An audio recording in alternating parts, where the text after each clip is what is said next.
5 जून 2025 गुरुवार का दिन है और गंगा दशहरा का पावन पवित्र दिन है। गंगा दशहरा कोई सामान्य नहीं है, जीवन में भाग्य की रेखाओं को प्रबल करने के लिए है। हार रहे हैं, दुख पा रहे हैं, पितृ कृपा नहीं है, तो गुरुवारी इस सुंदर दशहरे की तिथि पर, जो कि गंगा मैया के अवतरण का सर्वश्रेष्ठ दिन है, आप सभी को भाग्य की रेखाओं को प्रबल करने के लिए यह एक सरल सा कार्य जरूर करना है। दुख, दरिद्र, दाप, बीमारी हर स्वरूप में दूर होगी और स्वतः ही आपको संपूर्ण सुखों की अनुभूति हो जाएगी। आप जानते होंगे पितृ देवता प्रसन्न है तो जीवन में वंश वृद्धि होती है, रोग, कर्ज इत्यादि से भी हमेशा ही मुक्ति मिल जाती है। तो सबसे पहले तो इस दिन नहाने के पानी में थोड़ा सा गंगा जल जरूर डालें।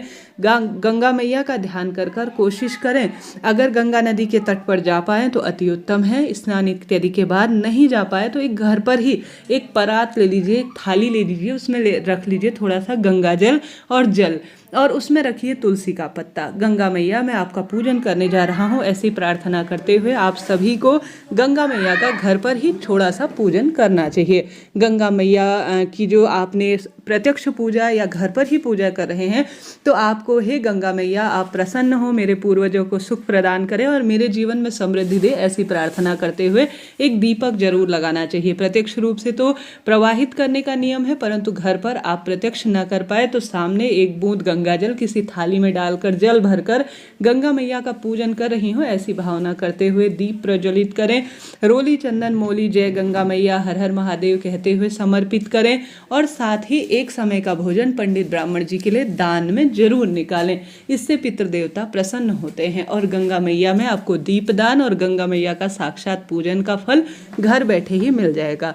घर के दरवाजे पर हल्दी का स्वास्तिक इस दिन जरूर बनाना चाहिए और घर के दरवाजे पर भी जल का छिड़काव का प्रावधान है, शास्त्रों में वर्णित है। इस दिन तुलसी मैया के कार्य किए जाए, चने की दाल का कार्य किया जाए तो पितृ देवता प्रसन्न होते हैं और सुख समृद्धि परिवार में स्वतः ही हो जाती है।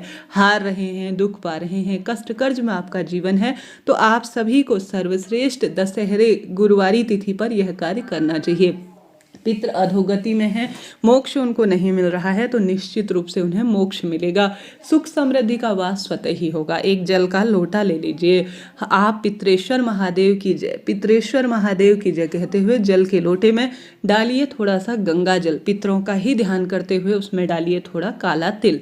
यह दोनों चीजें, गंगा जल या त्रिवेणी संगम का जल और काला तिल डालकर पितरेश्वर महादेव की जय और मेरे पितरों को अधोगति में है तो मोक्ष प्राप्त हो। हे गंगा मैया आप महादेव के मस्तक पर विराजमान हैं, भगीरथ के पितरों का आपने तारण किया है, ऐसी प्रार्थना करते हुए उस चावल का दाना जो आपने प्रत्यक्ष रूप से पूर्ण चावल लेना है और उस चावल के दाने को अपने हाथ में लेना है या एक कटोरी में भी रख सकते हैं, पूरे घर में घुमा लेना है और लेकर चले जाना है महादेव के मंदिर में। पितरेश्वर महादेव की जय, जय गंगा मैया, श्री शिवाय नमस्तुभ्यम कहते हुए आपको शिवलिंग पर जो आपने काला तिल और गंगा जल मिश्रित जल लिया है उसे अपने पितरों का ध्यान करते हुए और अपने मन की कामना कहते हुए, मेरे पितृ देवता आप प्रसन्न हो, सुख दे, समृद्धि दे और मेरे घर में वंश की डोर आगे बढ़ाएं, ऐसी प्रार्थना करते हुए गंगा जल, काला तिल और जल आपको समर्पित कर देना है। फिर आपको पितरों का ध्यान करते हुए महादेव के समक्ष एक गोल बत्ती का घी का दीपक लगा देना है।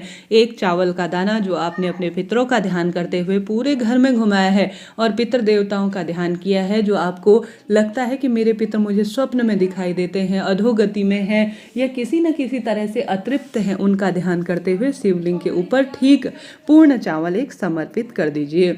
क्योंकि आप जानते होंगे यह दिन सबसे उत्तम और श्रेष्ठ दिनों में माना जाता है। एक चावल का दाना आप शिवलिंग पर पितरों का ध्यान करते हुए गंगा दशहरा के दिन समर्पित करते हैं तो पितृ तृप्त होते हैं और उनको भूत भविष्य वर्तमान के कारक मेरे भोले बाबा तारण कर देते हैं और शिवलोक में उन्हें स्थान प्राप्त करवाते हैं। तो यह कार्य आप जरूर से कीजिएगा।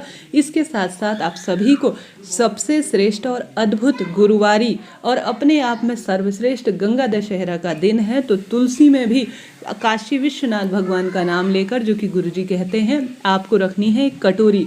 आपको जो है काशी विश्वनाथ भगवान का नाम लेकर पूर्व या उत्तर दिशा की ओर बैठते हुए आप सभी को काशी विश्वनाथ भगवान की जय कहते हुए एक कटोरी रखनी है तुलसी की जड़ में। वैसे भी यह दिन तुलसी मैया के पूजन का जाना जाता है। तुलसी मैया पैतृक और धार्मिक सभी कार्यों में पूजनीय है। तो आपको जो है तुलसी मैया है उनमें कच्चा दूध हल्दी अवश्य चढ़ानी है और तुलसी मैया की 7 या 5 परिक्रमा जरूर करनी है। उसके बाद तुलसी मैया में आप इस कार्य को जरूर कीजिएगा। अपना नाम गोत्र बोलें, काशी विश्वनाथ भगवान का नाम बोलें और जो है तुलसी की जड़ में एक कटोरी रख दीजिए और आप 5 बार या 7 बार अपने हाथ की अंजनी अर्थात अपने हाथ में जल लीजिए और धीरे धीरे जो है उस कटोरी में इकट्ठा कर लीजिए। ठीक है, उस कटोरी में आपको 5 बार या 7 बार पहले लिया नाम गोत्र बोला, गंगा जल लेना है, अपने हाथ की अंजनी में नाम गोत्र बोलना है और उस कटोरी में एक बार समर्पित करना है, दूसरी बार समर्पित करना है, इस बार इस तरह से आपको 5 या 7 बार समर्पित कर देना है। उसके बाद अपने मन की कामना कहते हुए कार्य की सिद्धि हो ऐसी प्रार्थना करते हुए आप सभी को सुंदर भाव सच्चे मन से जब आप तुलसी में यह कार्य कर लेंगे, थोड़ी देर दीपक ठंडा हो जाएगा तुलसी माता के समक्ष।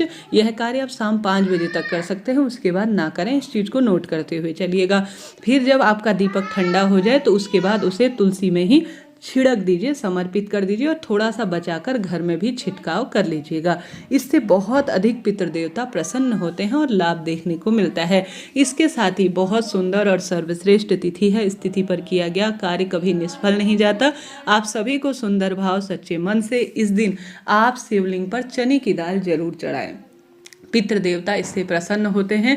गुरुवार का दिन है, विवाह की दिक्कत है, संतान प्राप्ति की समस्या है तो उसका भी निदान होगा। शिवलिंग पर चने की दाल आप ले जाएं, 11, 21, 51 जितने भी दाने हैं उतने ले जाएं।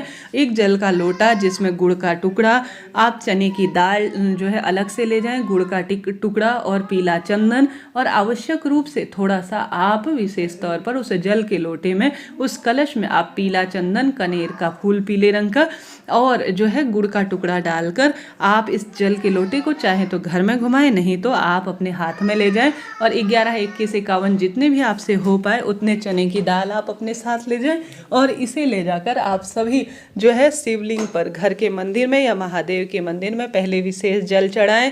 आप इस दिन बृहस्पतिश्वर महादेव की जय, केदारेश्वर महादेव की जय कहते हुए शिवलिंग पर चढ़ाएं। बाकी बचा हुआ जो चने की दाल है अपने हाथ में लें, सबसे पहले सीधे कटोरी से नहीं। हे महादेव, आपके शिवलिंग में मैं स्वर्ण के समान चने की दाल समर्पित कर रहा हूँ या कर रही हूँ, ऐसी प्रार्थना करते हुए आप धीरे धीरे शिवलिंग पर चढ़ा दीजिए। कैसा भी कष्ट संकट पीड़ा आपको सता रहा हो उसका निदान होगा और हर कार्य आपका बनना आरंभ हो जाएगा। इस तरह से आप करेंगे तो लाभ तो आपको होना ही है। इस तरह से यह जानकारी थी। जरा सा भी वीडियो उपयोगी रहती हैं तो लाइक करें, शेयर करें, सब्सक्राइब करें। इस दिन पीपल वृक्ष की जड़ में दीपदान करें, तुलसी में दीपक लगाएं। गंगा मैया पूजनीय है, अगर संभव हो तो उनकी तट पर आप जो है दीपदान कर आएँ, सुखद परिणाम मिलेंगे। ऐसा ना कर सके तो आप पितरों का ध्यान, गंगा मैया का ध्यान करते हुए आप एक समय का भोजन दान करें, पितरों के निमित्त लंबी बत्ती का दीपक लगाएं। निश्चित रूप से पितृ कृपा होगी, सुख समृद्धि का वरदान आपको मिलना आरंभ हो जाएगा। आशा है, उम्मीद है यह वीडियो आपके लिए उपयोगी रहा होगा। इस दिन आप पितरों के नाम से पितृ चालीसा, गंगा स्रोत का पाठ कर सकते हैं, विष्णु सहस्त्र नाम का पाठ कर सकते हैं और साथ के साथ आप आवश्यक रूप से जो हमारे पास केला पौधा होता है, केले का वृक्ष होता है, उस पौधे का भी विशेष पूजन अर्चन करना ना भूले। आपकी मनोकामना पूर्ण हो यही प्रार्थना करते हैं। हर हर गंगे, नमामि गंगे।